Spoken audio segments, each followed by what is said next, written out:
Hello, my name is Micah Siwi, and I will be doing my quality of character presentation on communication for the MCAA 530 Ethics in Sports class.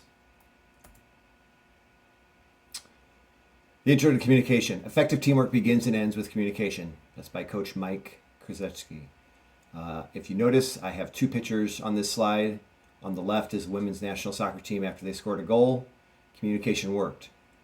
On the right, one of my favorite movies, but a good example of ineffective communication with the movie Dumb and Dumber. What is communication?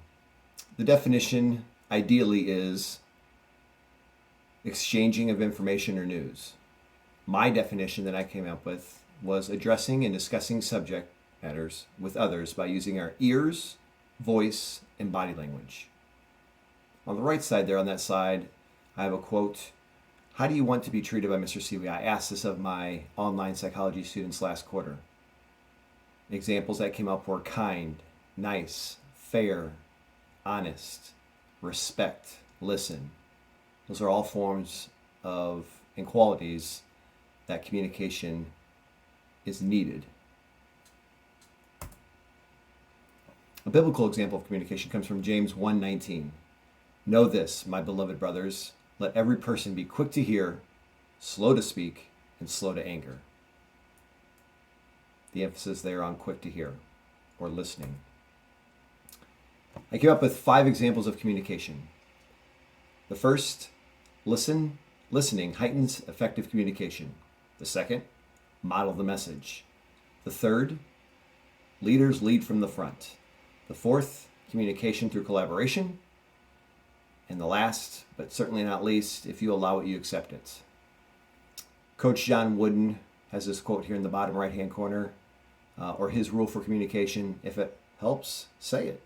If it hurts, forget it. Listening heightens effective communication. I left 3 key points that deal with listening, processing, and speaking. Communication is more about listening than talking. After we listen, we process that information, we think about it. And then lastly, the 3 steps or the 3 keys there, we speak. So after listening to it, after processing or thinking about it, we speak. And our speaking is based on the pulse of the conversation, where we can offer our opinion, ideas, and or respond. Modeling the message. What not a better example than Jesus? He was a perfect example. He transformed many people that he met with along the way here on earth, and his example of leadership is ideal.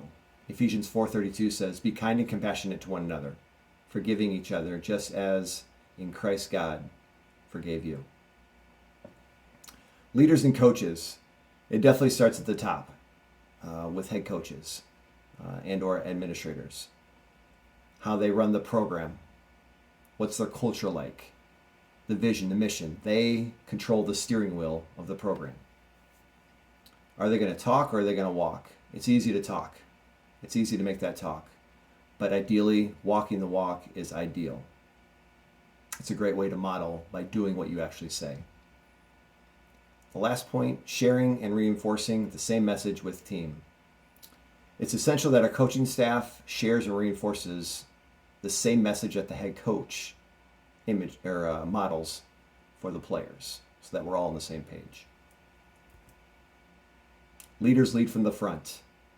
I left a video clip here of Remember the Titans and Coach Boone. He puts together a lot of great lines in this movie on what makes a good leader. It's vital for coaches to lead while being active and present during their matches, their practices, their activities. Coaches need to be there.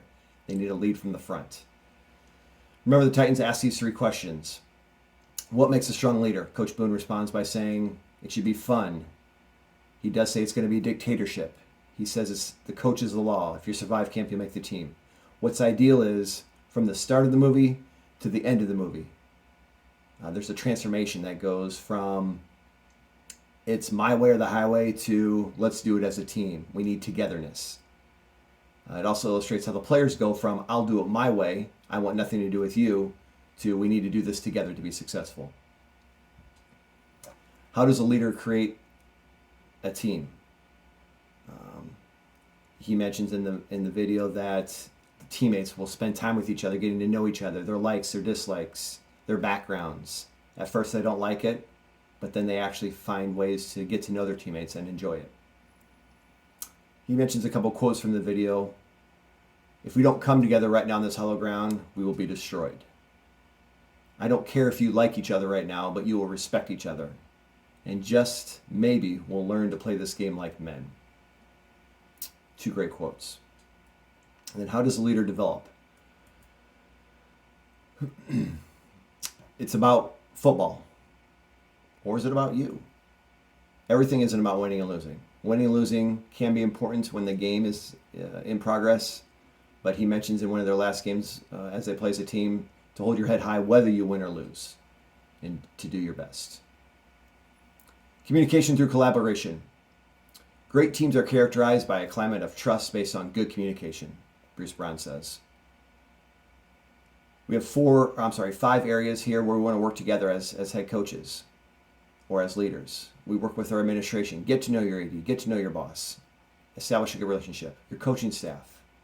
I like to pride myself in saying that I have one of the best coaching staffs in the league. Get to know them.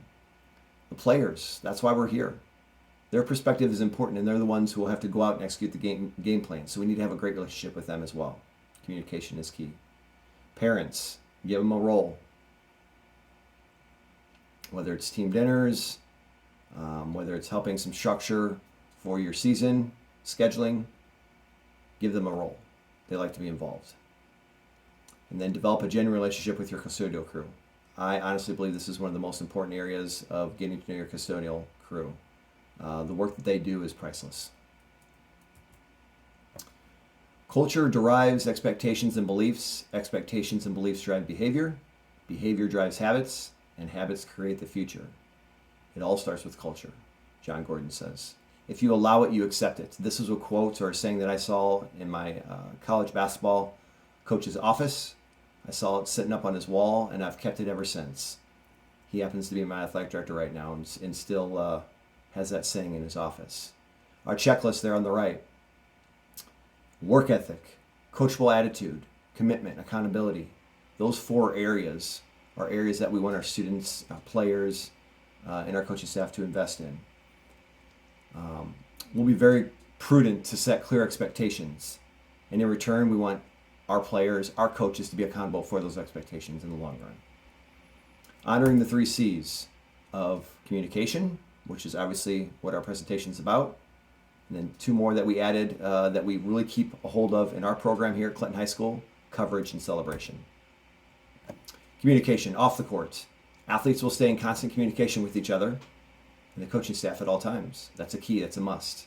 On the court, when play is live, athletes will communicate before, during, and after volleyball rallies. Communication is key if you want to be successful. Coverage. What do we mean by coverage? Off the court, we're talking about it requires us to have our teammates back in every circumstance, but we want to hold each other accountable in difficult situations. On the court, athletes will always cover your teammates, anticipate the next play, and do your job while you're on the court. Celebration. This is one of my favorites of the 3 C's. Off the court, celebrate the little accomplishments in life. Life is more than just sports. Making sure prominence is put on how important the little things are in the realm of life. And then on the court, we want athletes to have fun. We want them to get loud. We want them to get excited during practices and matches. Here's our 3 C's in action. I've been coaching now for 5 years, and these are just some moments that demonstrate effective communication, working together, and just an overall team. In conclusion, the 5 examples that are listed in red: listen, model, lead, collaborate. If you allow it, you accept it. Those are the 5 examples that I believe are important. And our 3 C's: communicate, cover, and celebrate. In conclusion, I'll lead with a quote from Bruce Brown saying, "It is much easier to support any teammate when you have a relationship based on open, honest, and direct communication. On the best of teams, communication is appreciated and seen for what it really is, a statement that the coach cares for the athlete."